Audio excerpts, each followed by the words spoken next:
So what you have in your hand is we are doing a public performance with Sweet Honey in the Rock. They're here today to talk to you. They'll be here tomorrow to do a master class with the music department students.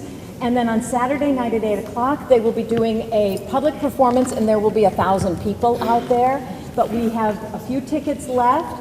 The regular price is $45, but you are CSULB students. We can offer you a $20 ticket, which is just a little bit more than going to see a stupid movie. And this, I promise you, will be an event you will remember. So please take advantage of it. Beth Mankey is going to be the moderator. Yes? Yep. So I would like to introduce Beth. Are you ready? All right, and then you can actually introduce them. What we're going to do is introduce Sweet Honey in the Rock. They're going to actually open by singing a song, and then we're going to open up for discussion. What they've been told is that we really want to focus on and talk about ways in which you can develop your own voice for the issues and concerns that you're passionate about.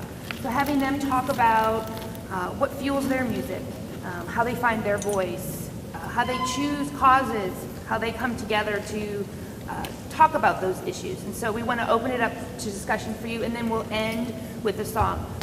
Ladies and gentlemen, it is my extreme pleasure to introduce Sweet Honey in the Rock.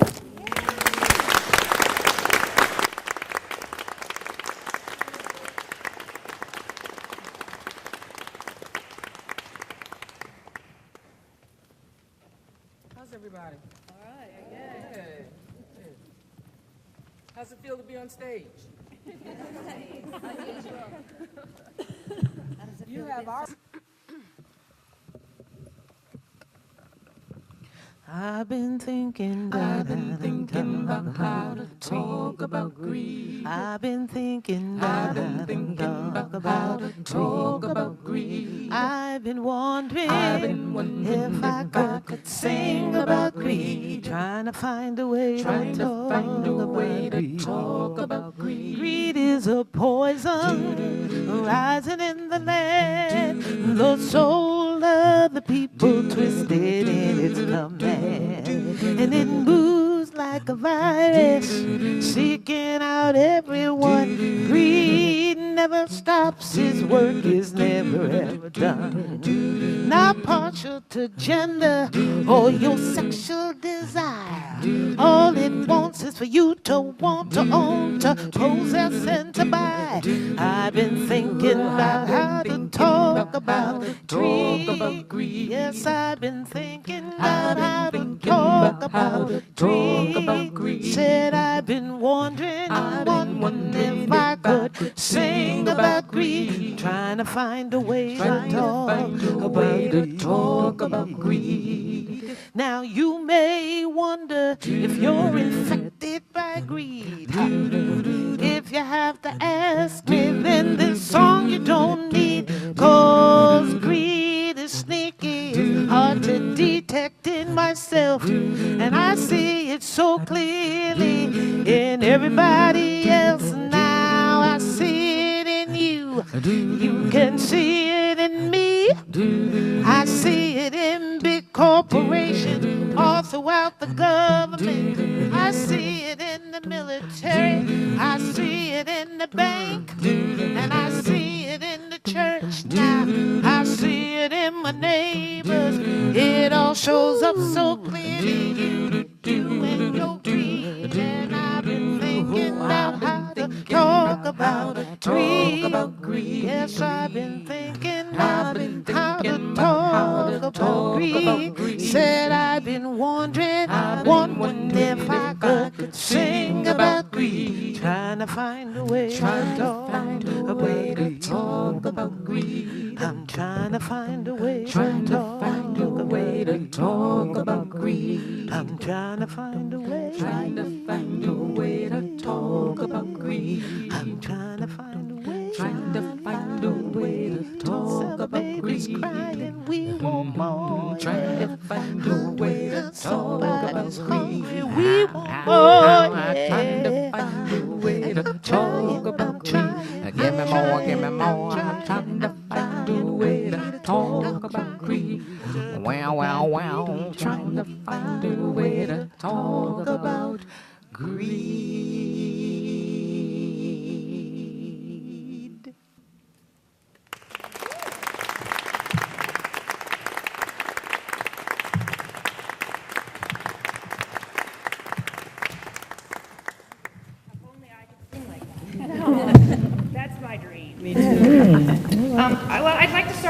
proceed by having you introduce yourselves to our students and faculty and staff who are here. My name is Aisha Khalil. Hello. My name is Nitanju Bolade Cassell. My name is Louise Robinson. I'm Izai Maria Barnwell. Carol Maillard. I'm Shirley Childress. I work as a sign language interpreter. Thank you all so much for taking time out to be here with us. Sweet Honey has been working with the sign language interpreter since 1979, starting with Dr. Izai Barnwell. I started working with the group in 1980, and it's an ongoing effort to be inclusive of everybody. Hearing, deaf, black, white, straight, gay, young, old, rich, poor, college degrees, no college. Diversity of America. That's the goal, to be inclusive. Well, I think what we'd like to start with is really to even just throw it open to everyone. If you have questions, I know I'll start. I have a question. And then we can kind of go around the room, and those of you who have questions, we can address those in turn. Now, one of my first questions was, had to do with this idea of how you come up with the music that you sing about. So I would imagine that each of you has a vision and a passion, and how do you combine all of those passions into a collective voice? I think that all of us do have passions and interests and concerns, and I think that our songs come out of those interests and passions and concerns, and they're different. So, and our styles and our backgrounds are all very, very different, and so even the way in which we approach what we write and how we transmit it to each other is very different. But I think that's really good, because I think that's where you get the range of music, the range of subjects that we deal with, the range of styles that we sing in. For me, I'm not sure which words you have. Do you have Rise in Love in your packet? Rise in Love is in there. Okay. If you have Rise in Love, I can just tell you how that came about. When 9/11 happened for me, there were challenges on many levels in terms of how to think about what had happened and how to try to process what I would want us to do in response. And about a month after 9/11 happened, my best friend became a grandfather, and so then it was just like, oh my God, well, what would I say to a child? What would I say to this new child who's just grown up in a world that just instantly has changed? And I started trying to think about what informed my feelings and my thoughts. And I grew up at a time when Martin Luther King was very, very persuasive in this country around the use of nonviolence. And I also had at the other extreme of that, those who would say by any means necessary. But I realized that I had really internalized the nonviolence. And so the way I was thinking about the response to 9/11 came out of one of nonviolence, which seemed very strange, and I was trying to grapple with that.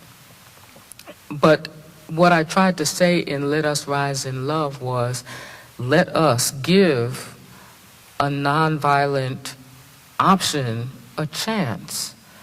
And in doing that, let us try to understand where this act came from and what our role in it might have been. Because surely there was a role that we had, whether or not we wanted to acknowledge or not.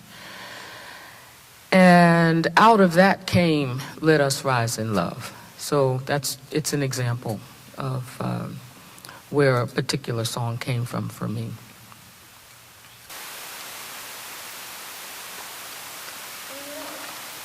May I ask a question? Have any of you heard Sweet Honey in the Rock? Okay, okay. The Are We a Nation video. Okay. Have you, any of you been to a Sweet Honey concert? Okay, excellent. Okay, great.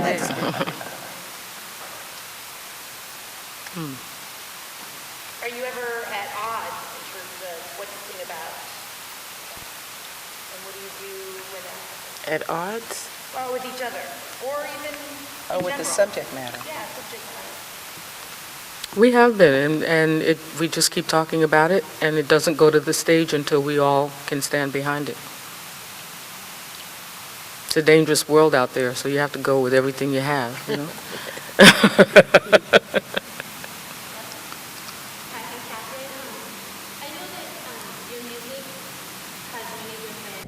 Genres. You have children's music, you have, music about social justice, you write love songs. It's like, why do you, I was wondering if you could speak to why or how you feel that your music is not played on the radio, and like probably only 2 people here raise their hand who've heard you or seen you. And how do you feel as amazing and talented singers and artists and musicians that your music isn't played on the radio or your music isn't like mainstreamed, and how do you feel about that? It's a bit of a conundrum. Can you hear me? Yes. Something happened. Something just happened. Hello. Oh, well, hello there, presence. It's a conundrum because I think of, there have been 23 different women in the group, and I don't think anybody has ever felt like, oh, our music should not be on the radio, or the 1 or 2 videos that we created shouldn't be played, and that the music that we do shouldn't be on the main radio stations across the country. But we are very popular in college radio, very popular on NPR, very popular on Pacifica, and any of those kind of public radio stations where people get a wide variety of music. Music is very programmed nowadays, and it's very difficult for even people who are doing really funky hip music sometimes to get their songs played. There's a system behind it. There's a machine behind it. There's PR people. There's A&R people, and they pay people sometimes to make sure that music gets played. We were really very strongly hoping that Are We a Nation would have had that kind of an impact, because it was done with a musical track, and we had a producer, and we also did a video. So all we can do is, I think, really take 1 step at a time and 2 steps forward, and hopefully at some point 10 steps jump ahead. But we just want to keep making the music and letting people hear what we have to say. And a lot of times it can also be up to our fans in the audience to say, this is what we want to hear. This is who we want to see. Why aren't you doing this? Why aren't you playing Sweet Honey in the Rock? Listen to this tune. What's wrong with y'all? So if you don't go to the Facebook or go on the web or go to the blogs and say, this is what we want to hear, we demand our Sweet Honey. Demand Sweet Honey in the Rock. I love it. We want our honey. You have to, it's not just a one-way street, just us push, push, push. We're a small organization, and the organization is pretty much run by the women you see on the stage. So having all of those other things going on around us would be great, but all we can do is show up, sing, and hopefully you'll buy our records and love our music and share it with your friends and family. The thing that you said that's really important is that we actually do run our own business.